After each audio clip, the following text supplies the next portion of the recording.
গত ভিডিওতে আমি তোমাদেরকে দেখিয়েছিলাম 50তম বিবাহ বার্ষিকী ডে 1 সেলিব্রেশন, আর আজ আমি তোমাদেরকে নিয়ে এসেছি ডে 2 সেই রাজকীয় আয়োজনের এক ঝলক দেখাতে।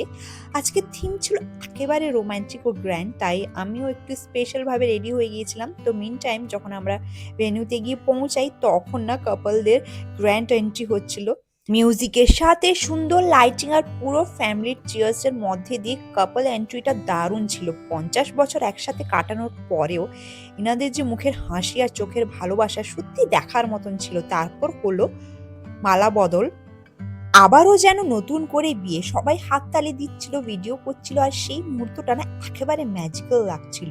এরপর তারা একসাথে কেক কাটলেন। কেক কাটার সময় পুরো হল ঘর ভরে গেল চিয়ার্স আর আনন্দে। আজকের মূল আকর্ষণ ছিল না সুফি নাইট, লাইভ মিউজিক, চারিদিকে পরিবেশ না একদম অন্যরকম ছিল আজকের। তো এবার আসি খাবার দাবারের কথায়।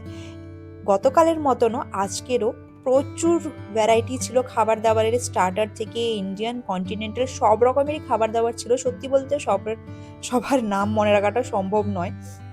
স্টার্টারে অনেক রকম ভ্যারাইটি ছিল, মেন কোর্সেও ইন্ডিয়ান কন্টিনেন্টাল দুটোই ছিল।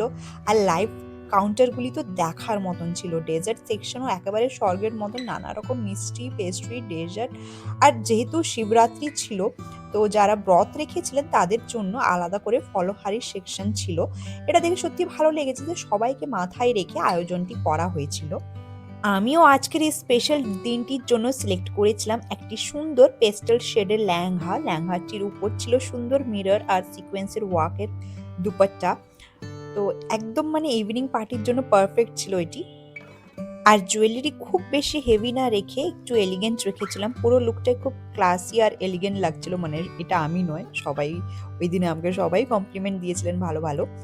তারপরে আমরাও টুকটাক কিছু খাওয়া দাওয়ার পরে একটু বাইরেটাতে বেরিয়ে এলাম। বেশ সুন্দরভাবে চারিপাশটা না সাজানো ছিল, তাই একটু ভিডিও ফটোশুট করে তারপরে আমরা চলে গেলাম। সুফি নাইটের মিউজিকটা শুনতে বেশ ভালোই হচ্ছিল প্রোগ্রামটা। আজকের এই মূল আকর্ষণ ছিল এই সুফি নাইটটি, যেখানে লাইভ মিউজিক শুরু হতেই না পুরো পরিবেশটা বদলে গিয়েছিল। সুফি গান, সেই মেলোডি, সেই ভাইব, একদম অন্যরকম একটা ফিলিং হচ্ছিল। মনে হচ্ছিল যেন একটা কনসার্টে এসেছি।